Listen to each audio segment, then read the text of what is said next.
के बीच भारत सरकार कैसे देश में ऊर्जा सुरक्षा को सुनिश्चित कर रही है, आपको हम एक वीडियो के माध्यम से दिखाते हैं। आप देखिए इस तस्वीरों को। मुझे और मेरी टीम को दीजिए अनुमति। नमस्कार। नमस्कार। पश्चिम एशिया में युद्ध जारी है। इजराइल, अमेरिका और ईरान के बीच वार और पलटवार का सिलसिला जारी है। अमेरिका और ईरान के बीच बातचीत की खबरों से भी कोई सकारात्मक संदेश नहीं मिल रहा। होर्मुज स्ट्रेट में काफी तनाव बना हुआ है। कच्चे तेल, गैस और दूसरे सामानों के जहाज यहां फंसे होने से पूरी दुनिया आर्थिक रूप से हिल गई है। कई देशों में पेट्रोल और डीजल के दाम बेतहाशा बढ़ गए हैं। गैस को लेकर दुनिया के विभिन्न देशों में परेशानी भी शुरू हो गई है। अमेरिका जैसे देशों में गैस की कीमत 25% तक बढ़ गई है। दुनिया के 85 से ज्यादा देशों में पेट्रोल, डीजल लोगों की जेब पर भारी पड़ रहा है।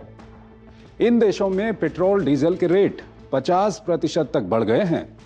ऑस्ट्रेलिया, अमेरिका जैसे देशों में दाम 17 से 18% बढ़ गए हैं। खाड़ी इलाकों में रहने वाले लोगों की जिंदगी हर पल दहशत में गुजर रही है। यहां 90 लाख के करीबन भारतीय भी रहते हैं। युद्ध के कारण अरब सागर से लेकर ओमान की खाड़ी और हिंद महासागर तक पनडुब्बियों, विमानवाहक पोतों और युद्ध के प्रभाव के कारण समुद्र में वाणिज्यिक जहाजों का आना जाना प्रभावित हुआ है। इन परेशानियों से भारत भी अछूता नहीं है। 28 फरवरी को युद्ध शुरू होने के बाद से ही भारत को परेशानियों से दो चार होना पड़ रहा है। इस युद्ध ने भारत के व्यापारिक मार्गों को बाधित कर दिया। पेट्रोल, डीजल, गैस और उर्वरकों जैसी आवश्यक वस्तुओं की विदेशों से नियमित आपूर्ति प्रभावित हो गई। खाड़ी देशों में रह रहे 1 करोड़ के करीब भारतीयों की सुरक्षा की चिंता देश को सताने लगी। होर्मुज स्ट्रेट की ईरानी नाकाबंदी के कारण कई देशों के जहाज फारस की खाड़ी में फंस गए। इनमें कई भारतीय जहाज और हजारों भारतीय नाविकों की सुरक्षा चिंता का विषय बन गई। देश में लोग पैनिक में आने लगे। पेट्रोल, डीजल महंगा होने का डर लोगों को सताने लगा। इस माहौल का कुछ अराजक तत्वों ने फायदा उठाना भी शुरू कर दिया। इन्होंने सिलेंडरों की कालाबाजारी शुरू कर दी। वहीं लोग गैर जरूरी बुकिंग भी करने लगे। एलपीजी को लेकर देश में इससे परेशानी शुरू हो गई। लेकिन आज की बात करें तो दूसरे देशों की अपेक्षा भारत में आम लोगों की जिंदगी पर अभी तक इस युद्ध का नगण्य प्रभाव है। दरअसल केंद्र सरकार ने युद्ध शुरू होते ही कदम उठाने शुरू कर दिए थे। सरकार को पता था कि एलपीजी गैस की आपूर्ति इससे सबसे ज्यादा प्रभावित होगी, इसलिए एलपीजी को लेकर कई महत्वपूर्ण कदम उठाए गए। इस पूरी परेशानी का कारण होर्मुज स्ट्रेट था। इसलिए भारत ने जहां घरेलू मोर्चे पर कई कदम उठाने शुरू किए, वहीं डिप्लोमेसी और अंतर्राष्ट्रीय संवाद पर भी काम किया गया। प्रधानमंत्री नरेंद्र मोदी ने इस युद्ध में सीधे या किसी और तरह से जुड़े सभी देशों से बात की। इजराइल, ईरान और विभिन्न खाड़ी देशों के नेताओं से प्रधानमंत्री ने सीधे बात की। अमेरिका से भी इस सिलसिले में बातचीत शुरू की गई। इसका फायदा यह हुआ कि ईरान, जहां होर्मुज स्ट्रेट से अधिकतर देशों के जहाजों को नहीं गुजरने दे रहा था, वहीं ईरान ने भारत के जहाजों को यहां से गुजरने दिया। भारत ने अमेरिका, कनाडा, अफ्रीका और दूसरे हिस्सों से कच्चा तेल और गैस खरीदना शुरू कर दिया, जो इस समस्या से निपटने में काफी कारगर सिद्ध हुआ। 2015 से 2019 के बीच सरकार ने देश में कच्चे तेल का रणनीतिक भंडार बनाया था।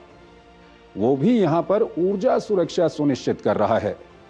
हालांकि कच्चे तेल और गैस के दाम बढ़ गए हैं, लेकिन तेल कंपनियां इस घाटे को खुद सहन कर रही हैं। इसलिए आप तक बिना दाम बढ़ाए पेट्रोल और डीजल पहुंच रहा है। वहीं एलपीजी की कालाबाजारी, अफवाहों और अराजक तत्वों से निपटने के लिए सरकार ने इसेंशियल कमोडिटी एक्ट 1955 लागू कर दिया, जिससे राज्य सरकारों के साथ मिलकर एलपीजी की कालाबाजारी पर लगाम लगानी शुरू कर दी।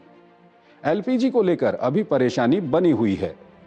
इसके लिए भारत ने अपनी रिफाइनरियों में घरेलू स्तर पर एलपीजी का उत्पादन बढ़ाया।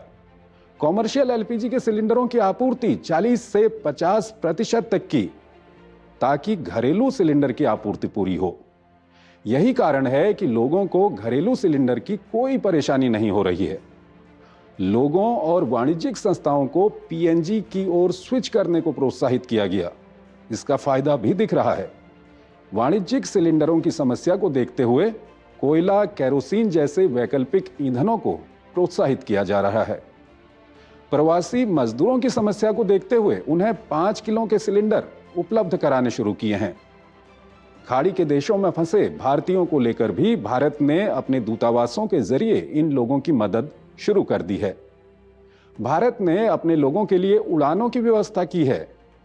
अभी तक 4,26,000 से ज्यादा भारतीय यहां से लौट चुके हैं। जहां उड़ानों में दिक्कत आ रही है, वहां जमीन के जरिए लोगों को निकाला जा रहा है। किसानों को फर्टिलाइजर की दिक्कत ना आए, इसलिए भारत ने अपने फर्टिलाइजर प्लांटों को गैस सुनिश्चित की है। दूसरे देशों से आयात भी शुरू किया है। खुद पीएम मोदी ने संसद में बताया कि सरकार ये सुनिश्चित करने के लिए हर संभव प्रयास कर रही है कि आगामी बुआई के मौसम के दौरान किसानों को उर्वरकों की पर्याप्त आपूर्ति मिले।